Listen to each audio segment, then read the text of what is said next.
And the oldest and strongest kind of fear is fear of the unknown. I've collected books full of evidence in support of the idea that there are worlds beyond our own. And people, creatures that have come here from somewhere else. So you believe these creatures are alien beings of some kind? The Pennacook Indians described similar things, did they not, Professor Wilmarth, ages ago? They said that the beings were not native to this earth, that they had flown here from the stars. Creatures in league with Satan, only too happy to lead mankind down the path to sin. A hidden race of monstrous beings is said to lurk somewhere in the remoter hills. Tales of settlers who vanished and others who collaborated with the things. I'm familiar with these legends. Things much older than mankind, things much older than Earth, are gazing upon us with indifference and cruelty. Those old ones were gone now, hidden in distant wastes and dark places all over the world, until the time when the great priest Cthulhu, from his dark house in the mighty city of R'lyeh under the waters, should rise and bring the earth again beneath his sway. Instead of it being that there are,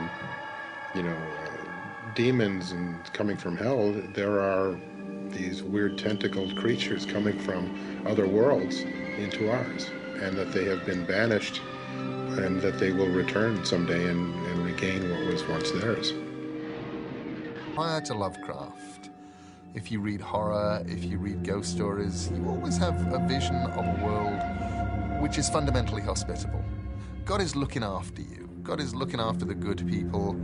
Good people will probably survive horror stories or ghost stories or whatever. Lovecraft redefined things. He took it away from the ghost story, away from the Gothic, and into this vision of a malign world. This place surrounded by evil, mad, horrible, monstrous things always trying to get in, who frankly don't really care about us. It was a book of spells, conjurations, damnable writings, forbidden words. The Necronomicon is a gate, if you will, but not a gate in the traditional way of something that you could walk through, enter a new area, enter a new space. It's a gate that actually opens you up.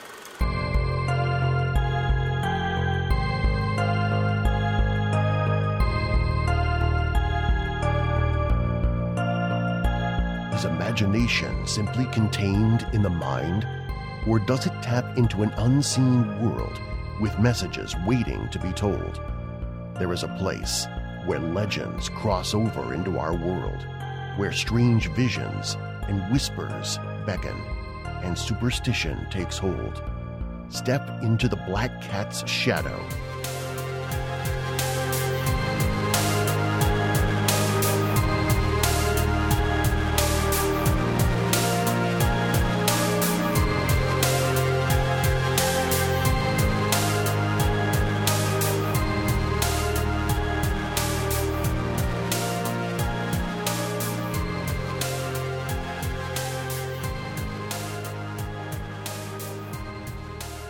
Welcome back to the Black Cat Shadow.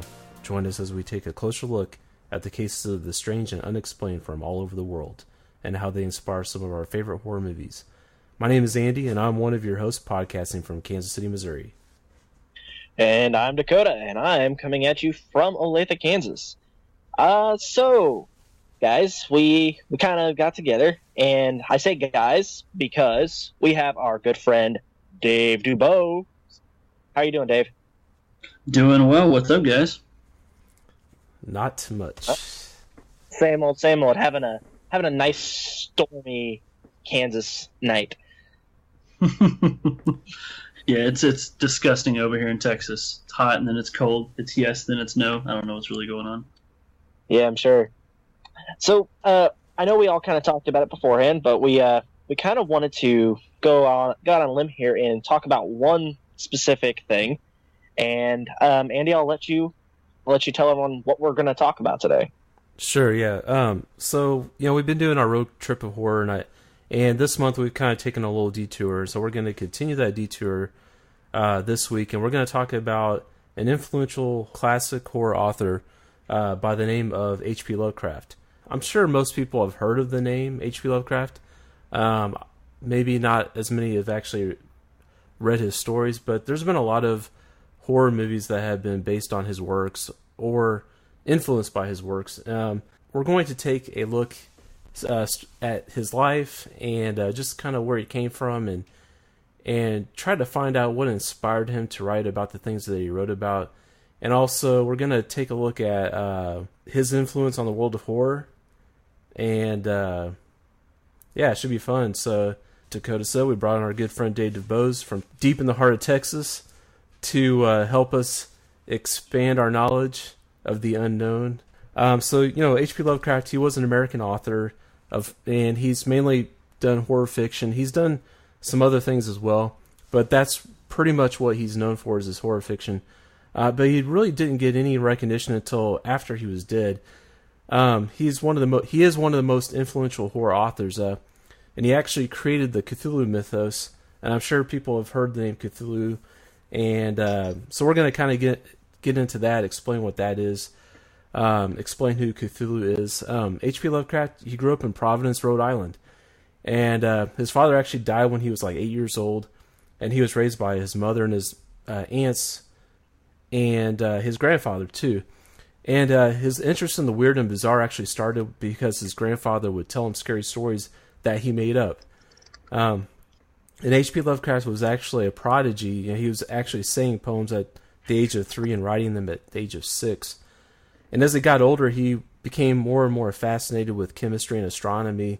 Early on, he suffered from sleep paralysis and thought he was being terrorized at night by what later he named the night gaunts, which he describes them as vaguely human-shaped, thin, black, and faceless. Their skin was slick and rubbery, and they also had horns and a barbed tail and wings. So kind of like the traditional image of a devil, if you want to imagine that. And so these creatures actually later showed up in his works. It showed up in the poem Night Gaunts and also in the novella The Dream Quest of Unknown Kadath. But people believe that H.P. Lovecraft was mostly a recluse and only ventured outdoors at nightfall, but he actually had like a close-knit circle of other writers that he helped to encourage and that they like helped him out too. And it was really cool to read that he was very encouraging to like new writers, and he did mentor some other writers.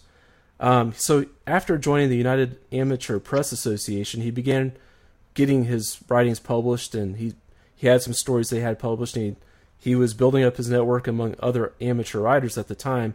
And even one famous writer named Robert Bloch, who wrote Psycho, was among that circle.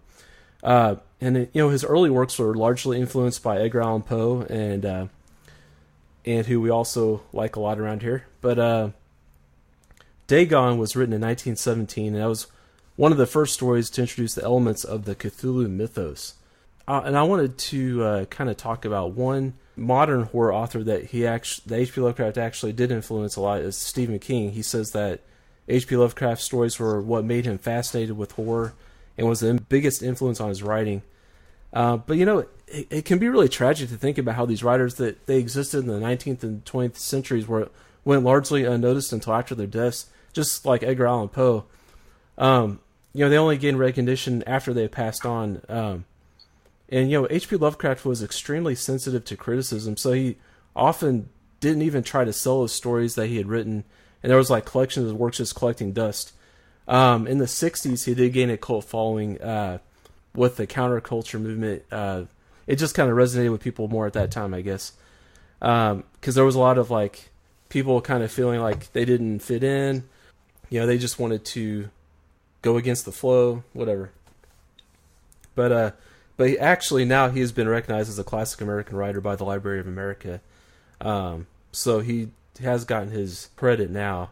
And we mentioned this person named Cthulhu, and he often gets mentioned a lot in the same breath as H.P. Lovecraft. And so people are like, "What's Cthulhu? What is this?" And so you have this whole mythos, this whole like world that H.P. Lovecraft started, and a lot of people have expanded upon.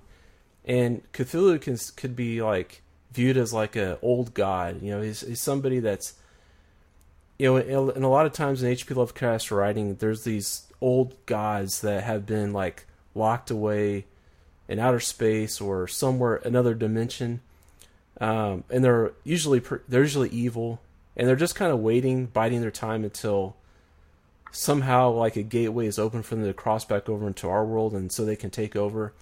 And so usually in H.P. Lovecraft's stories, he has like these old gods have these human worshippers that basically try to help them open up portals or gateways so they can come over and cross over into our world.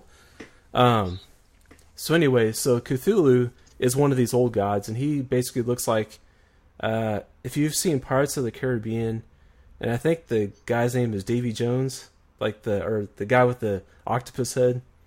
Yeah, that's basically, you think of him. Exactly. That's the perfect. I mean, without the pirate, attire, that's Cthulhu right there.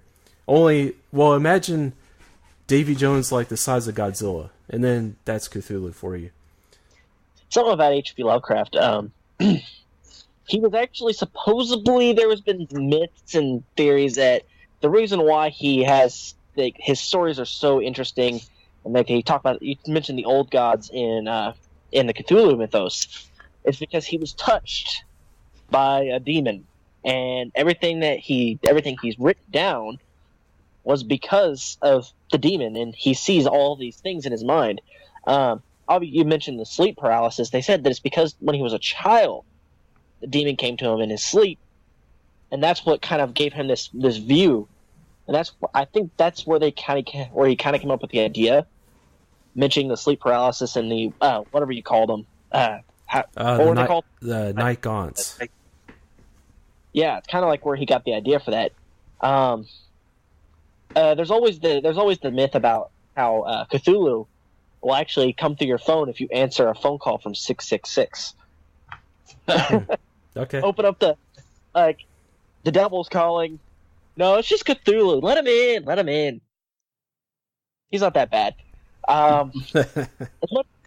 See, I'm not very well versed on H.P. Lovecraft's whole biography. What I do know is that, like you said, his social circle was very small. He seemed like a recluse, but he wasn't the dark, disturbed person people think he was. He was actually very, very kind-hearted, did a lot of really good things. His wife actually was one of his biggest supporters, and something a lot of people don't know is his wife was actually Jewish, and it's very. If you know a lot of Jewish people, they're very. They're not. Some of them are very orthodox. Some of them are very unorthodox. Some are very reserved. So it's very strange to see a Jewish woman being a reserved, very, very reserved type of person, supporting this author who's got these dark and really disturbed stories and fantasies, which I kind of find interesting. And I know a lot of his, like you said, posthumously, and a lot of authors around that time and even before were recognized posthumously, and even to this day, on his birthday in Providence, Rhode Island, at his gravesite, a lot of the cult following that he has, they go there and they read verses from his stories, hoping to please him and show and honor him in some way, which I found kind of interesting. I actually feel like we should take a trip to Rhode Island and see that. It'd be really interesting. Yeah, I definitely want to go to Rhode Island now. Yeah, I'm so down for that. I've never been up there. It's a real small place, but I can't think of a better reason to go. I think maybe seeing that would be a plus, especially for some horror buffs, Yeah, we'd probably be like 3 of the million there, though. Definitely. Yeah, and I know, we all kind of gathered and watched some documentaries and whatnot about him.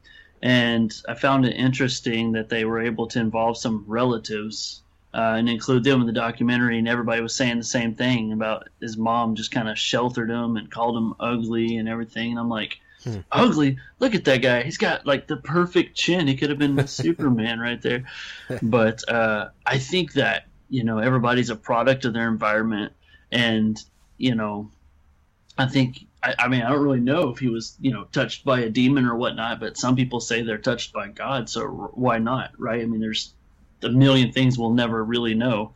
But what a crazy story to think that, growing up as a kid, he had these night terrors and he saw things, and it just opened up his imagination and his fears, to its this gateway, and he was able to construct, something that just goes on for centuries, And I can't walk into a half-price books without seeing the Call of Cthulhu in front of my face, like everywhere I turn. Yeah, actually, I was thinking about the first time I heard the term Cthulhu or the name Cthulhu, and I think it was actually in that the Ghostbusters cartoon. I don't know if you guys watch that at all, but it's actually on Netflix right now. But they have an episode where they deal with Cthulhu, and that's where I first heard the name. Dude, I've never seen it, but I will totally track that down. That sounds awesome. Yeah, it's called The Real Ghostbusters.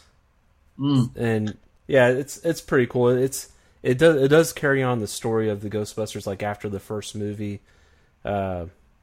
But it's all cartoons, and each episode is like a different ghost that they're trying to capture or whatever. Why not the Cthulhu, right? Yeah, they actually talk about a lot of like occult themes, and they talk about like Sam Hain during Halloween time and things like that. So that's where I got like introduced to a lot of like occult type topics and stuff, was through that cartoon actually. Andy just admitted he's one with the cult and he drinks the Kool-Aid.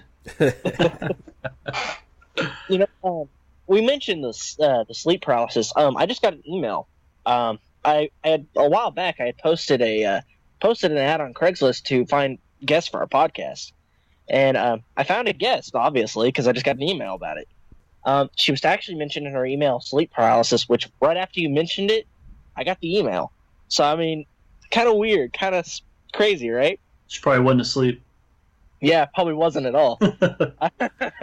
Well, she said that she has some really interesting stories here, and she has a story about the sleep paralysis. And I guess she was at home, she was sleeping, and then all of a sudden she felt this pressure on her chest. And we all know where this is going, and the experience called the hag experience, where you see like an old woman, a frail old woman sitting on your chest, just staring at you. So yeah. Very, very interesting, very kind of creepy story. I mean, obviously this is something that we've heard of before. So I mean, it might be made up, it might not be. I don't know. Who am I to judge?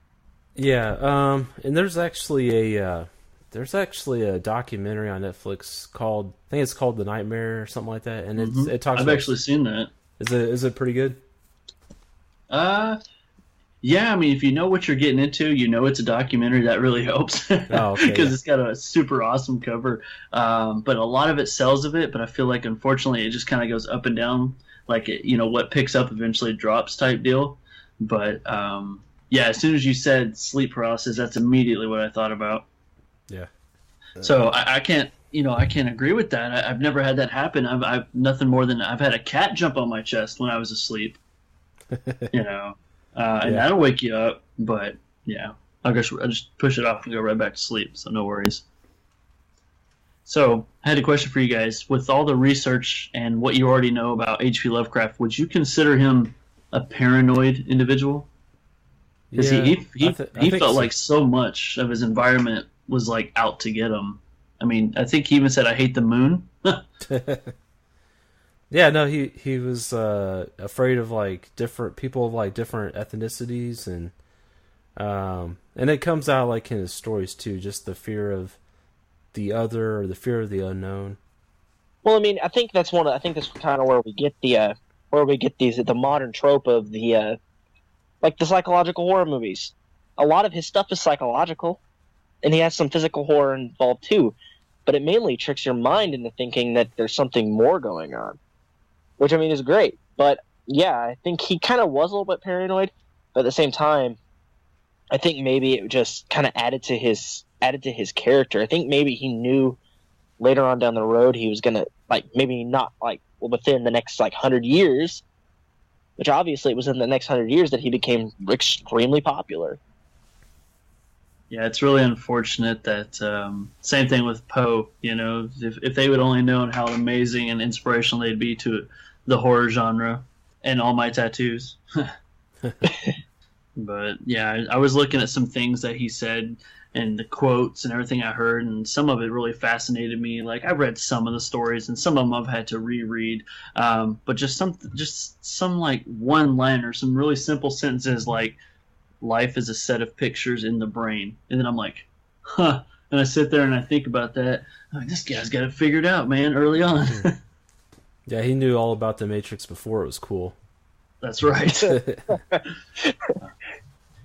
But that's another thing too, man. Like that's what separates like Edgar Allan Poe and H.P. Lovecraft. And there's some really other good writers. You know, you've mentioned Robert Bloch from he wrote Psycho and whatnot. But when you think about the two guys, they kind of cover like all aspects. You have like Poe, who was into like the betrayal and the depression and just the what can physically happen. You know, the revenge, the murder plot, the detective story. And then you had H.P. Lovecraft, who's like, be afraid of the sky, be afraid of the ocean, So you had your monster movies mixed with your backstabbing movies. And, I mean, those two guys right there make up, like, the entire horror genre. Yeah, no doubt. I don't think I'll ever reach that status, guys. I don't think that's going to happen. I have to figure something else out to do. I don't know. Maybe in 100 years, people will be talking about you the way they talk about H.P. Lovecraft. Man, I hope they come back and they find this podcast and they were like, that Andy guy was a prophet. Hey, if we keep working at this Killer Hobbits thing, I mean, I'm pretty damn sure that's going to become the horror story of the next millennia. Heck yeah, man! All I gotta do is pitch it to some people and see if we can get some funding for it. Definitely. You and your rabbit hobbits, man. Hey. I'm a nerd. I'm gonna admit it. I'm a horror nerd. I'm a sci-fi nerd. I'm a fantasy nerd. I mean, I play D&D, and hobbits are these crazy little bastards. You never know. Yeah, it's all good. I want to. Andy's like moving on.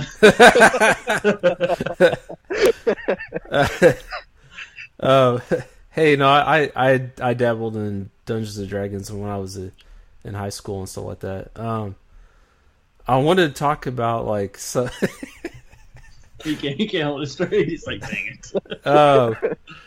No, I mean, I don't know. Like, I like to play board games and stuff like that. Like, I don't know. Like, when I was a kid, there was like this game called Hero Quest. And we're getting off topic here, but there's this game called Hero Quest. I don't know if you guys know what that is or not. Yeah. Okay, it's like a D&D board game or whatever. So, no. I played this. What is it? Axes and Allies. Is that? Yeah. Yeah. Is that like a cool one? I couldn't afford it. We didn't have board games. I just played whatever my friends had. That was yeah. So I wanted to like talk about some of the themes that show up in H.P. Lovecraft's work and like where we can see them, maybe in like modern horror or something like that, I guess. So you got the first one. There's always like in his stories, there's usually some kind of like knowledge that's hidden or like man's not supposed to know, and so a man goes looking for it and he finds it, and then he wished he didn't find it. There's lots of like, and you find this more like the science fiction horror subgenre where you have like these mad scientists that are, in Frankenstein, the classic story of Frankenstein, you got man trying to figure out like how life works and all that stuff. Yeah, man imitating God, trying to create life. And so once he created life, then it kind of turned sideways and it became a monster. And so that is definitely like a big theme in H.P. Lovecraft's work, like some kind of like forbidden knowledge, some kind of like maybe there'd be like some kind of like book that's like the Necronomicon is a perfect example. It's like this like archaic book, ancient text that people will like hear about and people will search for or whatever, and but like if you read it, you're gonna go crazy. Basically, like you can learn all this like powerful knowledge, but it's gonna drive you crazy, and but I think like looking at that theme, I think like it shows up in the movie The Ninth Gate. It shows up in trying to think of what other movies that kind of stuff shows up. I mean, obviously Frankenstein, we mentioned that already. Just like man's pursuit of the unknown, and then when he finds out the answer, it's like not what he expected, or he wished he didn't find it. That does remind me of an example. Yeah, go ahead. So I'm sure we've all been there, but 1982 Creepshow, right? You talk about how Stephen King is highly influenced by H.P. Lovecraft, and well, the one where Stephen King stars in it, it's about a guy who discovers a meteor, and he's got to know what it's all about, and it turns him into a plant. I mean, that's a prime example of everything you just said. Yes, Jordy Verrill. I love that segment. Oh, he knows it by name. Nice. Oh, yeah. It's a good movie. I mean, it's fun, But yeah, and it reminds me of some other stories and movies too from Lovecraft. But that's what I was talking about that I liked so much was the exposure of the sci-fi aspect, the things out of space, from the stars and whatnot. And like you said, man, just like I don't know what that is, and it kills me to just walk away from it. So I have to be a detective. I have to investigate what this is. And I mean, unless you guys can think of something else, that's 100% of the time it's always bad. Yeah. I mean, whether it's creatures from the sea, monsters from the stars, the color, whatever. Yeah, man, like something crashes, leave it alone. Yeah. Unless it's a plane, help them. Oh yeah. Well, and you touched on the theme of like alien influences on humanity or non-human intelligences that interact with humans, and that's always a question that's on like scientists' mind or just people in general. Like, are we alone in the universe? And a lot of movies, they take that theme and they run with it. A lot of times people like a movie like like Alien, the original Alien, they weren't really looking for alien life, but they stumbled upon it. And yeah, well, speaking of Alien, I think today, or was it yesterday, Alien Covenant is out in theaters now. So yeah, definitely something I've got to see. It looks like they really brought back the horror elements for this movie. Yeah, it looks pretty good. Yeah, it would be interesting to see how it ties in with the Alien movies. Well, I mean, I guess obviously it does, because in the previews you see like something that looks like an alien. I think we should go ahead and go ahead and get into the Reanimator aspect. Well, yeah, so I mean that's basically going to go back to Forbidden Knowledge, I feel like, because it wasn't Herbert West, wasn't he like trying to find out?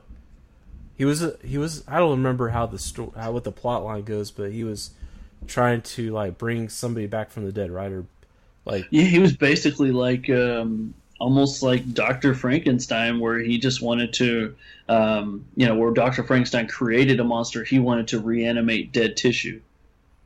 Okay, and the idea that it's a college kid in university who has exposure to a morgue, what better place to practice, right?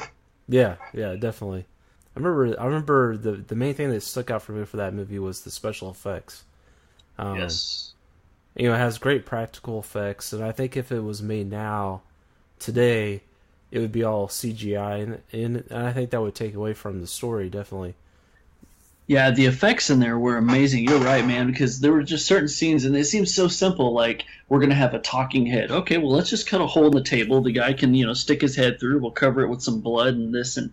But it was so effective because everybody was involved in making that film. Everybody, whether they were Lovecraftians or not, they knew they had a cool movie on their hands, and they were pulling off some effects that haven't truly been perfected yet, because there wasn't really until the mid-70s that they started getting kind of more gruesome.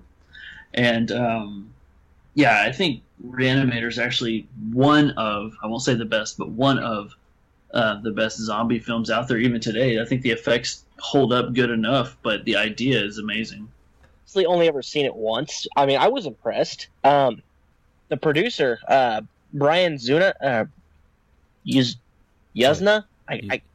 used something like that. Yeah. He goes by Brian. I think he actually produced a lot of these movies that were inspired by H.P. Lovecraft.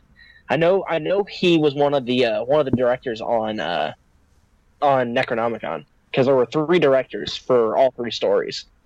Very nice. Who were the other? Do you know who the other directors were on that? I can bring it up in a second, but I kind of want, before I forget about it, I wanted to mention their budget. Can you guys guess what the budget was for Reanimator? Let's see here. Should we take a hint, Andy, or should we just straight guess this? I'll say $5 million. Okay, I'm gonna do $1, and let's see who got closest. The price is right. It's, let's say this: it's north of $1, but south of $1 million. Okay, let's say 500,000. Close. Okay. It was 900,000. Not bad. Okay. And it only grossed $2 million in the box office. That's a shame. But yeah, it is. But I mean, it wasn't. I don't think it was meant to be extreme popular. I think just because it was only 86 minutes long. I mean, I could, if they were to make it a little bit longer, and if it was at the right time, because it came out when all these the really huge budget horror movies are coming out. It came out in 1985. I mean, yeah, I think it's those things where maybe Lovecraft hadn't really got to everybody yet, or perhaps 85, man, you're competing against Nightmare on Elm Street and Friday the 13th and Halloween and all those movies. They have their long series going. People are like, Reanimator, what the hell is that? I don't really know. Right. 85, I was 1, so I didn't get to voice my opinion, I guess. Yeah. Well, I mean, it came out, the date was October 18th. Were there any, big budget horror movies that came out around that exact same time in October? In 85? Oh, man, on the spot. I mean, you would think so, right? I would hope so. It's the best time to release your movie. Well, I think, I want to say, Fright Night came out in 85. I'm not sure. Okay. Yeah. But Reanimator, it had so many different, sequels. It said, Bride of Reanimator, which I heard was pretty, It's okay. It's not the worst thing. It's okay. It's pretty bad, but I mean, I'm not gonna diss on a good movie, but let's see, because there were two Necronomicon movies. I'm trying to find the right one here. I think I saw it's 1993 or something. 91, 93. No, there wasn't. There was 93. This is the one. Okay, that's the one that had Jeffrey Combs in it. Yeah. Because there's one that goes by the same name, and then there's then there's another one that came out in I think 95 or something like that. But see, Brian Yesna, he directed the first one. Christopher Gans, and it's Japanese, Shusuke. I'm gonna butcher this if you try. Shisuke. That's probably right. Just say a bunch of cuss words. It'll sound right then. Oh, man. Shisuke Kenko. So, yeah. But, most of the time, Jesus, was amazing. That's what you get for butchering his name. I think I'm cursed. I might be getting a call from Cthulhu soon. So I think that's funny. Yeah, you say that because that episode of the Ghostbusters cartoon was called "Collect Call from Cthulhu." Oh, nice. Yeah, the budget on Necronomicon was $4 million, and I don't think it actually made a lot of money. Well, it didn't make any money at all because it was released at the London Film Festival in November of '93. Well, yeah, and I don't even think that one has a DVD release, or if it does, it's out of print or something. I'm not sure. Well, I saw it 2:00 in the morning. When I watched it, I watched it at 2:00 in the morning, and it was on Showtime. Yeah, I think that's either that or watching on VHS, or if you can find it to stream somewhere, that's about the only way to get it. I think. Probably. I mean, there's a lot of movies that are like that, especially with. I just saw that lightning. Yeah, we're starting to get the rain up here, I guess. Yeah. I can hear it. It actually sounds great for the podcast. I think you planned it. I don't know. I mentioned that earlier. It's a great night for a horror movie podcast. It really is, dude. Yeah, there's like another theme that I want to talk about, and that's like the end of civilization as we know it, the end of the world as we know it. That seems to always come up in H.P. Lovecraft's movies. There's some kind of threat that's going to like totally wipe out humanity or change it. And you see that in the movie The Thing, and that's probably one of my favorite. It's one of my favorite horror movies, and it's probably like my favorite H.P. Lovecraft inspired horror movie. But you see this alien creature that can basically infect everything, and so these guys, Kurt Russell's basically the only thing standing between us and this planet consuming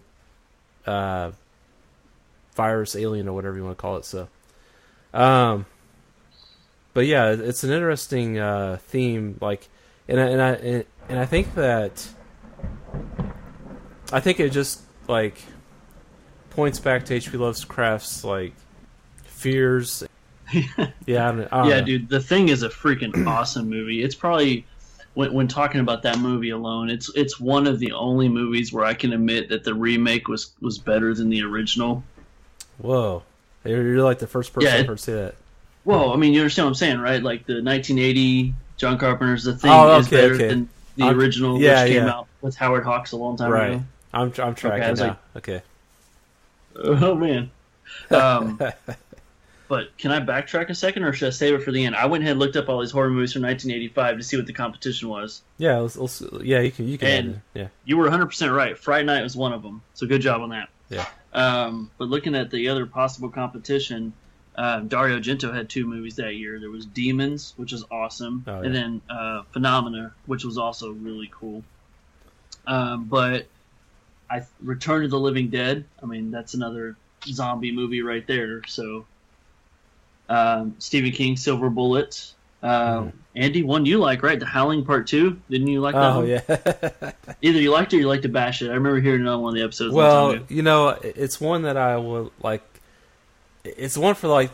There's a lot of nostalgia attached to that movie, but when I look at it now with like more of a critical eye, I'm just like, it's a horrible movie, but it's so much fun. I mean, where else can you see Christopher Lee wearing new wave sunglasses, so I think it's, it has a place in film history for a reason. It deserves recognition for the things that it accomplished, whether they're good or bad, whatever.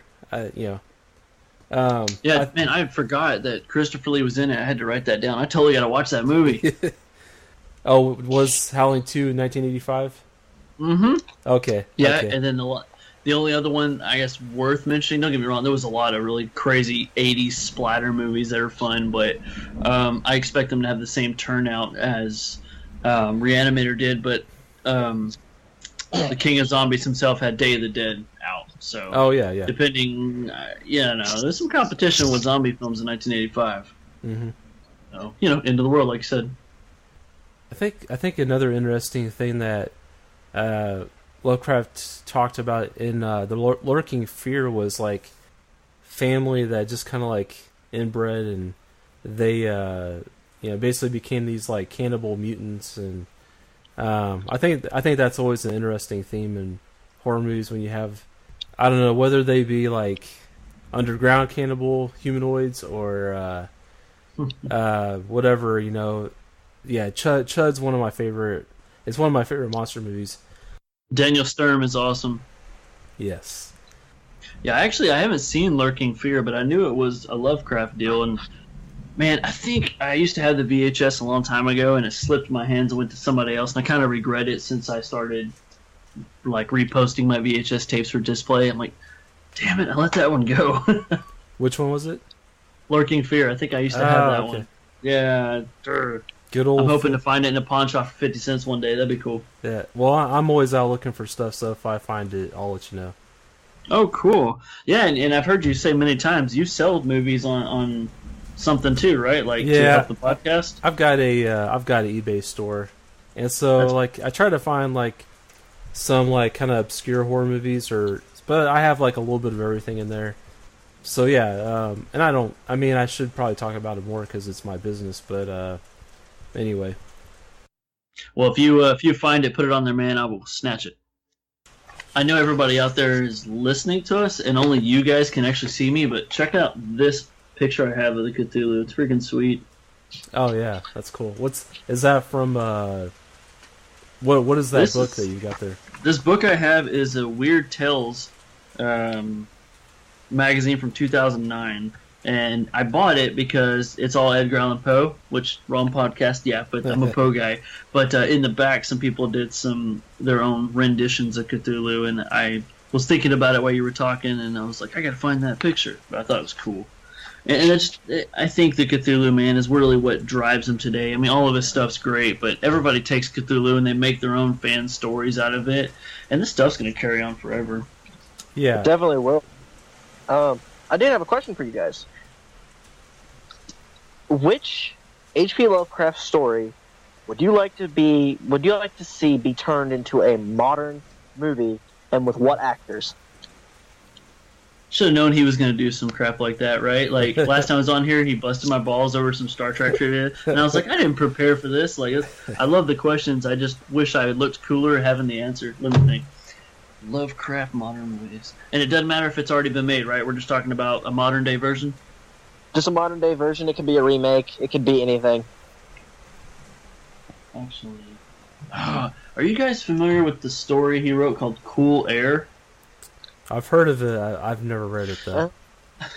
I only vaguely remember it, but mostly because Night Gallery, there was an episode based on Cool Air, and it's about a guy who... and I'm going to get this wrong, but for the most part, I'm right. He has an apartment, and he's a loner, right? Almost like an H.P. Lovecraft situation, but he keeps his apartment freezing cold because that's the only way he can live. And I guess the thermostat breaks or something, and it starts to get normal temperature, and then the only visitor he ever has actually sees him for his true form. And, you know, this is a 25-minute segment. It's really neat. I mean, it's Night Gallery, guys. We love Rod Serling, right? But oh, yeah. It was really cool. So, seeing that for 25 minutes was cool. But if they wanted to go ahead and use practical effects and make a modern day movie, I'll play them. I've been in a movie. I'm an actor. I'll play them. It's really coming down now. But yeah, I could see that movie. Even it's a simple story, but I think that you could build a lot of tension, like, as the temperature gets hotter, warmer or whatever, and then, like, you can build the tension with his reaction to it, and then, like, maybe somebody comes over. So like in the story, they come over after he's transformed, right? Yeah, like they've seen him before, and they would basically warm themselves so they could be in his presence. And he was very scientific. He kept his system running so it could always be cold. And then when things broke, it was like he was scrambling to find a 24-hour repairman or something that could fix it for him, like his refrigerating system that he had, his cooling system.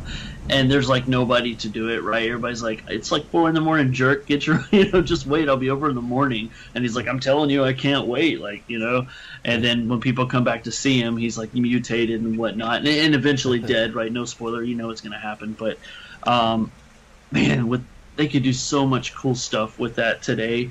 And you only need a few people, right? Not a large cast, so that'd be really neat. Yeah, I'm down for that one, definitely. I heard that.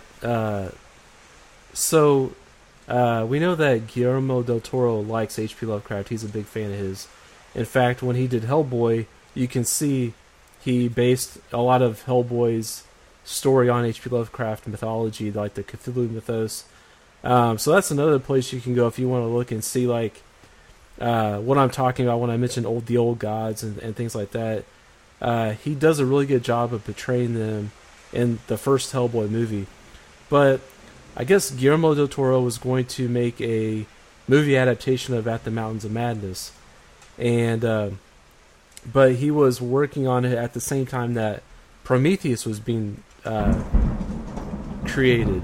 And I think the studio they were afraid that if both of them came out at the same time, that so basically Prometheus was going to come out first, and so they didn't want At the Mountains of Madness to come out at the same time, because they think that I think that's the story anyway. That like it would take a hit financially. Maybe Guillermo del Toro backed out. I'm not sure what happened, but anyway, I would like to see that story made into a movie, and it might be. I think when you watch a movie like The Thing, I think there's a lot of influences in that story from At the Mountains of Madness. So I think you could probably look at that and say maybe that's influenced by that story. How about you, Dakota? Your own question. Dagon. I'd like to see them make a modern Dagon. Honestly, I didn't really like Dagon. I've seen it. I'm not a fan of it. I'm not a fan of 2001, or I think there was one that came out like back in. I think there was one that came out earlier. But I really think that if they were to put a little bit more effort into it, bigger budget, more special effects, and the actress that's going to be playing in the Mummy remake, I would like to see her as the it's kind of like the mermaid type creature.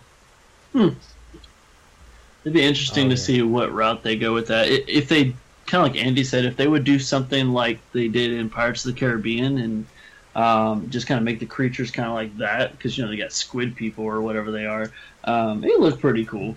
Well, I mean, actually, with what we have now, we have so many possibilities, and I don't understand why nobody has taken the initiative and made another H.P. Lovecraft type movie. Yeah. Maybe Stuart Gordon bought all the rights to him, and he's like, nobody but me can do it. I'm just tired right now.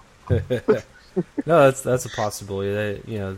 But I think there's been some independent filmmakers making movies based on his work, and so I think if you do some digging, you can find them.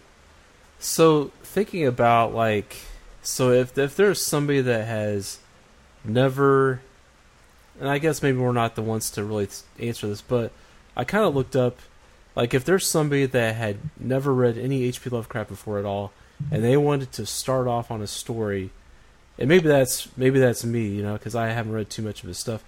I think a lot of people say, from the research I did, a lot of people say the Call of Cthulhu is like a good one to start off with. And I don't know if either one of you guys have ever read that, but yeah, I don't know. It seems maybe you like, should dap into some audiobooks. Yeah, that'd probably be easier for me to listen to an audiobook than actually find time to read a book.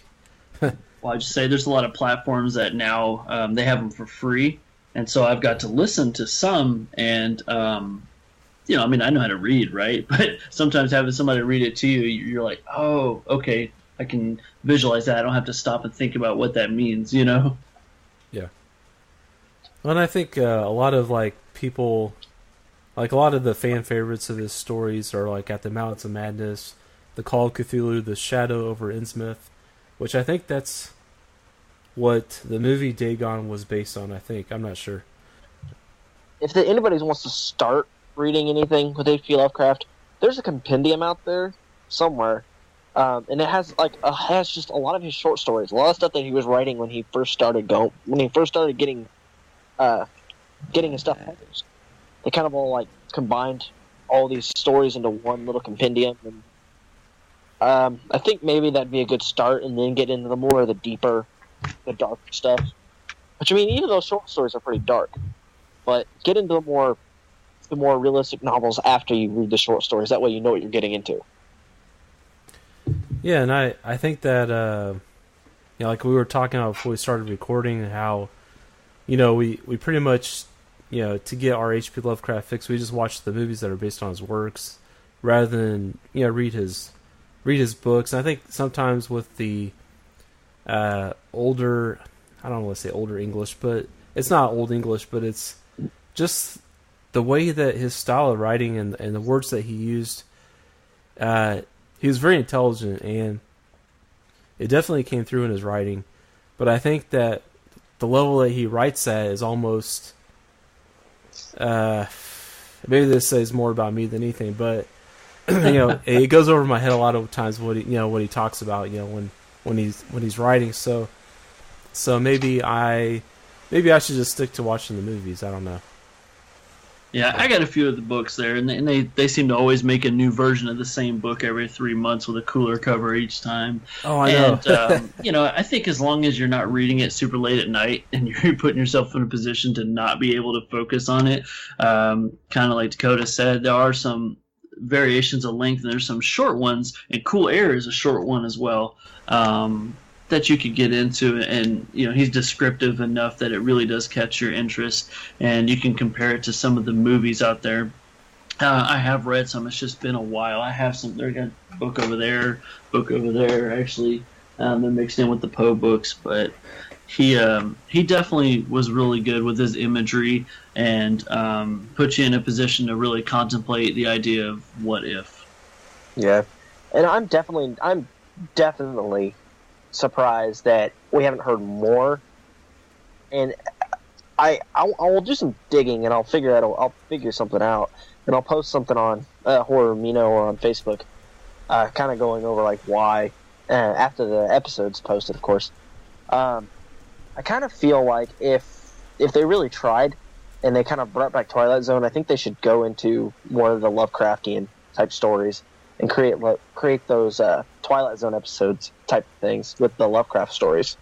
Yeah, and I was like looking, as I was watching through the original Twilight Zone, I was watching for Lovecraft things, and I think it seems like Rod Serling brought those more into Night Gallery. I think, obviously, so I definitely need to watch more Night Gallery because it sounds like he's got some interesting stuff going on there. Because I haven't actually watched Night Gallery yet. I think I've seen the episode here or there, but you guys did know that they're bringing Twilight Zone back, right? Like they're revamping it again. Yeah, it's actually a shocker. So I got contacted end of last year. Somebody I know was like, "Hey, man, you need to really get your writing out there because they're revamping Twilight Zone." And I'm like, those are like totally two different things. Like my writing and my chance of being in Twilight Zone is not the same conversation. And he's like, "No, man. M. Night Shyamalan is actually working to get the rights to it, and he's working with it's either TNT or TBS or something, but a network station and M. Night Shyamalan, and he's going to take all his stories and his ideas from Wattpad." Oh wow! A place where Dakota and I can throw lots of material on, by the way. Yeah. But I just was like, yeah, totally. I mean, if anything, he's a good selection to do it because he's kind of a weird guy himself, and he's done all aspects of the horror stuff too. And that would be interesting to see his take on it. I mean, especially if he is a fan, already. Maybe we can see the, kind of like us, the inner child finally comes out when you get to do something you love, Oh yeah. Yeah, and I think M. Night Shyamalan's gonna be pretty busy, especially. I know we talked about a lot of his movies before and how he's busy right now. He's actually busy making Glass, which is the sequel to Split, which is actually a sequel to Unbreakable. I don't know if you knew that, Dave, but the movie Split that just came out here recently. Spoiler. Yeah, spoiler alert, guys. It's part of the Unbreakable universe. That's awesome. Yeah, I was excited about it as a story, and then the trailers looked good enough, but then I haven't seen it. But when I saw the trailer, it was like, oh, cool, multiple personality disorder, huge fan of that kind of stuff. This guy's a great actor. And then I saw he got dragged away or something. I'm like, damn it, and there it goes. A perfectly good movie, and they put a creature in it again. So I didn't watch it. But then I talked to a lot of people, and I let them tell me the endings and stuff. So, you didn't ruin it for me. It's okay. But yeah, I thought that was really, really brave, really cool. I was like, how much did they pay Bruce Willis to do that again, right? But I remember Unbreakable, and I really liked it. So it's kind of exciting to see where they go with it. Yeah, I'm really stoked to. I was really stoked to hear that they were making another movie, and I think it's gonna focus on Mr. Glass, anyways. kind of as his character and like why he's the way he is. But I don't know. There's a lot of speculation behind it, but I think it's like, I think they said it was like 2020 when it's supposed to come out. Real quick, Andy, season 2, episode 12. That's the Cool Air episode of Night Gallery. So Okay. season 2, episode 12. Cool. Yeah, I'm just gonna have to bite the bullet and buy that on DVD or something, I think. And Dakota, you're good luck. You don't have to wait till 2020, just 2019. So it's already looking better. Yeah, just a little bit. I mean, it's still 2 years off, but okay. But it's not 3. Like I think I'd ask you guys to like think of your favorite H.P. Lovecraft inspired movies. Did you guys come up with any? I've honestly just got the one. It's very hard for me to watch those movies. I kind of feel like guilty not watching them, just because H.P. Lovecraft is such an inspiration for our stories now, like the stuff that we like.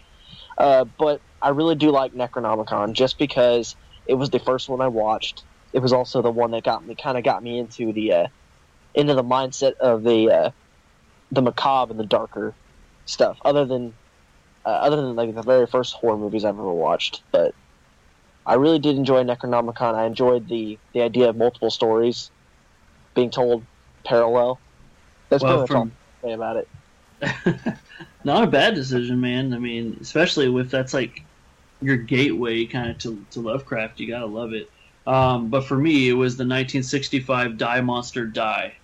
That was the movie that I liked that it seems like the world hates, and I think that I embellished that even more. It has Boris Karloff in it, so how anybody could ever hate a movie with Boris Karloff, I don't know. But it's totally awesome, man, because it's made from The Color Out of Space. That's the Lovecraft story it's based on. It's called Die Monster Die is the movie title. But basically, it opens up, there's a guy, and he's in a small, English town, and he's asking where this estate is because he wants to meet his girl there. And he's surprising her because she hasn't been getting back to him. And everybody's like wanting to talk to him. Everything's cool. But then as soon as he says where he wants to go, they're like, oh, we can't help you. Like, he can't get a ride. He can't rent a bicycle. He can't, like, this place is doomed. And so he ends up finally just walking all the way there. And he meets her dad, who's in a wheelchair, who's Boris Karloff. And he's like a creepy old man. He doesn't want him to see his daughter, but then of course he's limited to what he can do to restrain her. So he's like, there's something weird going on here. This town is weird. I'll take you. Let's leave.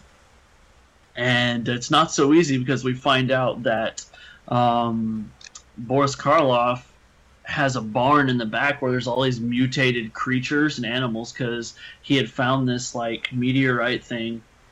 And it sets off radiation, and it changes anything that's around it. And so what happens is his wife had died from it. And so that's why he's kind of a messed up guy now, and why he doesn't want his daughter to leave him. And then we see in the end his wife's not dead, she's mutated, and she will kill you. And so I just found it, is it super true to the story? I mean, what really is, but it's really fun. And it's one of those movies that you watch it, you don't regret, the hour and a half you spent on it. And for some people like me, when you have some of the older actors still doing the horror stuff, it's just really cool to see them again. Yeah, no doubt. And for me, like thinking about like my favorite H.P. Lovecraft inspired movies, it's hard for me to name one that was actually inspired by his actual work, that was based on his actual work. I don't know, just because I feel like there's other movies that have that Lovecraft feel to it that I like so much better. So, I think for me, like the first movie that I watched that really gave that kind of like was a gateway to me for like H.P. Lovecraft, I think was the movie Alien from 1979. I think just that the creature itself was very alien, anyway. I think at first, like, it helped me understand what the term alien means, like, just how something is so foreign, and it's, like, totally, it's one of those things, like, when you see, like, the creature in Alien, like, for the first time, it kind of like it warps your reality a little bit. I don't know. So as far as like, so that's probably my favorite. Like, it's not really like based on Lovecraft's work, but I feel like it's my favorite movie that has a Lovecraft influence on it. That and The Thing. I think those are my two movies that I think of when I think of Lovecraft, even though they're not technically based on his works. But I'm on a quest to watch more H.P. Lovecraft movies, or movies that are actually based on his works, because I know they're out there, and I need to be more well versed, because I do claim to be a fan of H.P. Lovecraft, and so I think that I need to be more well versed in his movies and his fiction and things like that. I think this is really cool because we're all pretty close in the same diameter. I think I've seen a few more movies than you guys have, just because I like some of the older, and some of the terrible don't really offend me as much. But we should put ourselves on a mission to each, maybe not right now, but unless you can, but pick a story and push ourselves to either read it or see the film based on it, and then kind of recap in the future and see, if we discovered like, a diamond in the rough or something, that somebody out there who's listening to this is like, I can't believe they didn't say this one. Yeah. Well, I mean, we welcome that kind of stuff, and we want people to email us and tell us that. I mean, it's very rare that we don't get very many emails, if you can't tell. But I mean, it's we want that kind of stuff. We want people to like message us and let us know that we kind of messed up, or we didn't mention something that we should have mentioned, or we want them to correct us, because I mean that gives us more interaction. But yeah, I mean, I kind of feel the same way, specifically because I mean we claim to be horror fans, yet we kind of forsake some of the founders of horror. Yeah, actually, it's so funny too, because we were doing a recording the other day. I think it was on the B Movie Brothers, and I had used something you guys had said because it was fresh in my mind. Because you had recently did Iowa, right? The Iowa State? Idaho. Was it Idaho? Okay. Yeah. And we talked about something not existing, and I'm like, that reminds me of Idaho. Which I know that it does exist now, because I had a friend just go to Idaho last week. So nice. Isn't that where all our potato chips are from? Yeah. Idaho potato.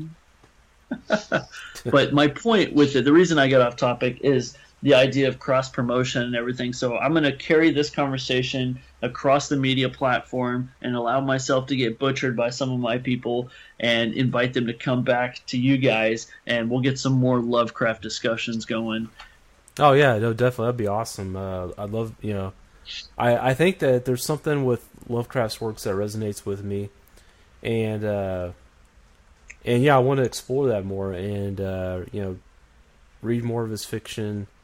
And maybe that means just watching more of the movies that are based on his works, but I should probably actually kind of stick to the source material for the most part, and read some of that stuff, and and if I have to, just pack a dictionary and carry that around with me.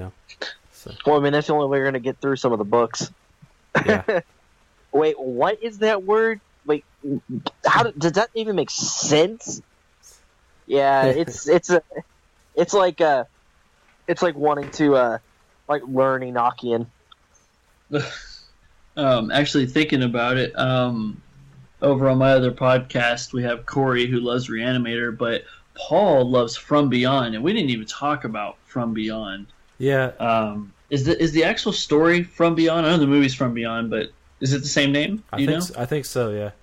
Yeah, I think so too, and it pulls over some of the actors from the Lovecraft universe as well, and it's a crazy movie. The effects are just as awesome in that one, so I might pick his brain a little bit on the From Beyond backstory and have him hit you guys up.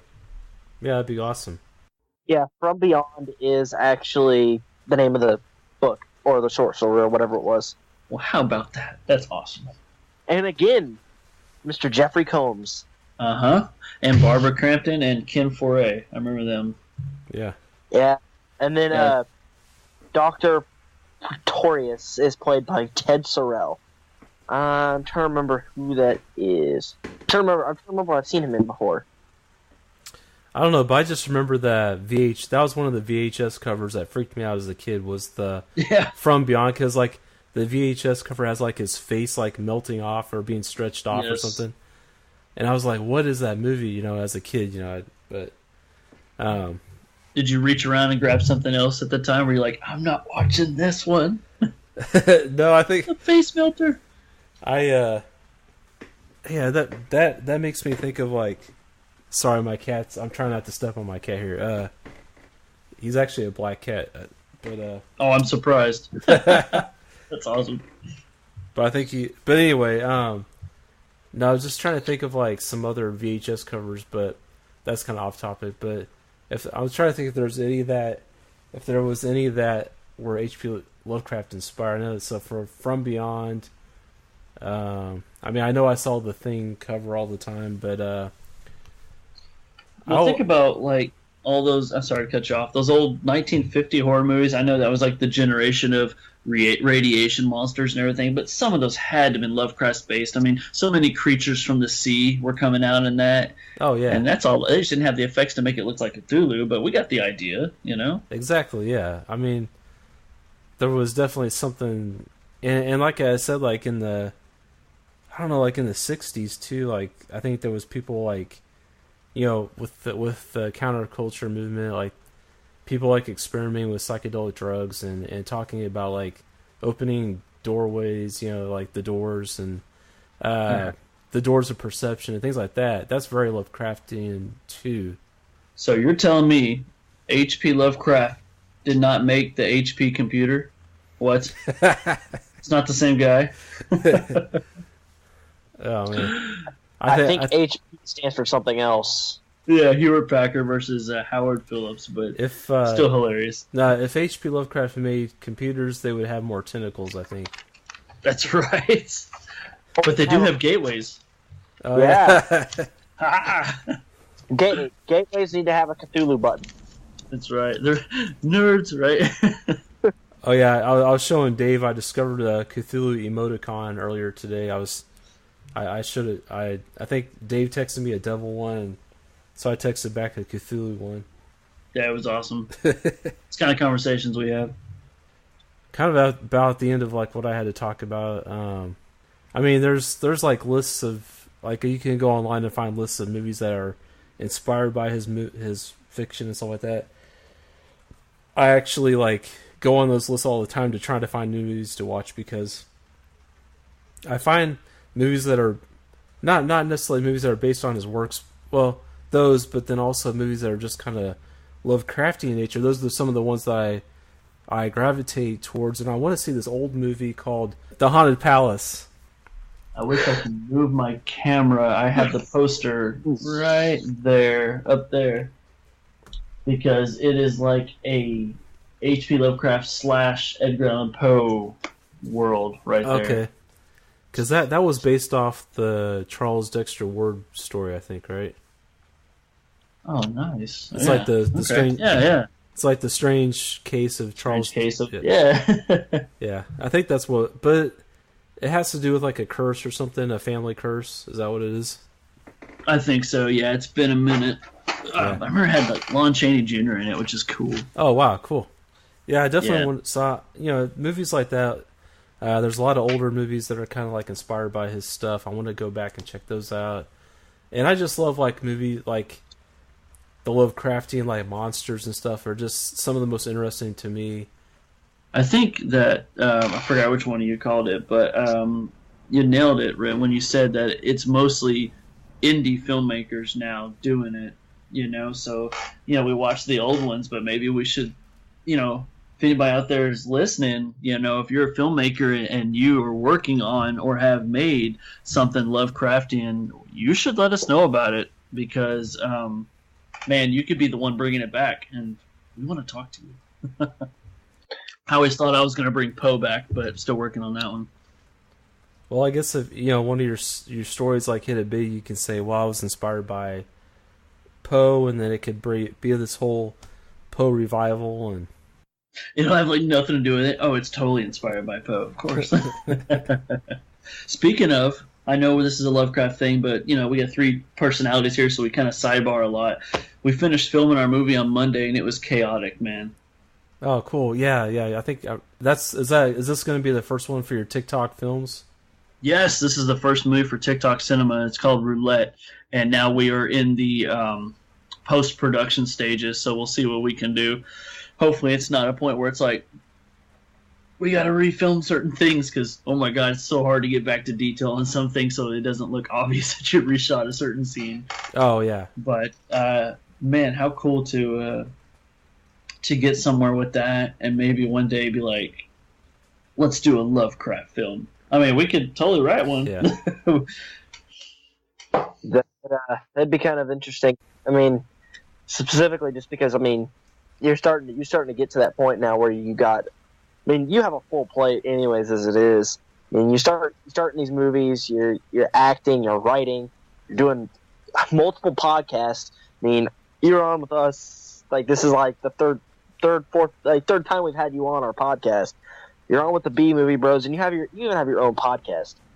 I mean, and you're like one of the busiest guys I know.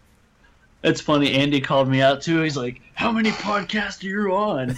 And like there are probably like 2 a week that come out that I've recorded on at some point in time. And you know how it goes. You record it, and like a month later, it shows up. You know, it's the world, man. Because horror film, it's been my life, my entire life. You know, I wasn't Lovecraft, but I was sheltered as well, but it was okay because I liked my movies, I liked my cinema. That was my thing, you know, and I never grew out of that, right? Mm-hmm. So now with the internet and the world, getting to just talk to people about movies, I could do that every day. Yeah, that's awesome.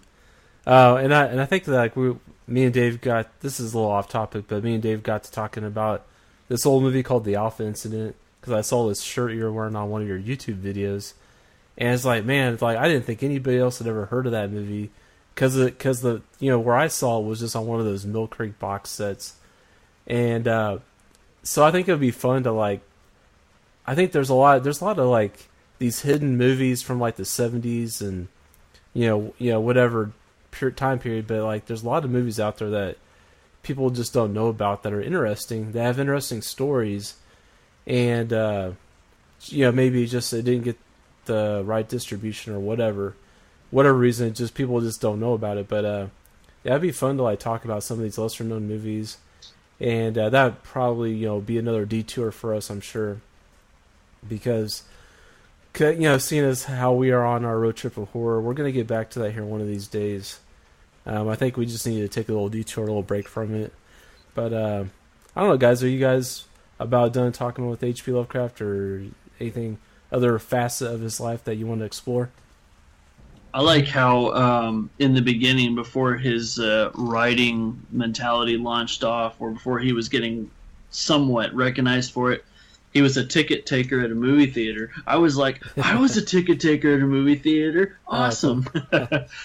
But from what we've seen, with his time period, there was photographs, it's mostly drawings and everything like that, certain portraits, but he was a tall dude, right? Like a pretty darn lengthy guy. He reminds me, and it makes me wonder if Don Coscarelli had based the tall man off him from Phantasm. Oh, yeah. A super tall, lengthy, menacing in a suit kind of mortician dude. I'm just like, I wonder. We need to get him on here. I mean, that'd be awesome. I'll see what I can do. All right. When you think about it, Phantasm, has some Lovecraftian themes to it as well. Oh yeah, definitely. Like the dwarves and then the portals that are kind of opening up. Like this alien being this from another dimension is like, I guess he's trying to take. I don't know if he's trying to take over our world or just he's more interested in just taking people and turning them into slaves for his world. I can't. The story. Yeah, I think that was pretty close to it. Yeah, he was, digging up bodies or truly not burying them, and they were shrinking them down and making them into slaves for his dimension world. And I haven't seen Phantasm Ravager yet, but I do own it. I'm totally excited to finish that series because that was an awesome series. I know a lot of people kind of fell off after the first one, but I stayed with it just because I thought the concept was neat. Yeah, I need to go back and watch. I mean, I saw the first one last year on the big screen. It was really good. But I need to go back and watch, the other ones.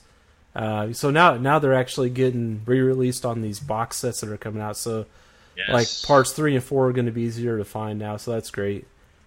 Yeah. So that's another thing I need to catch up on is Phantasm.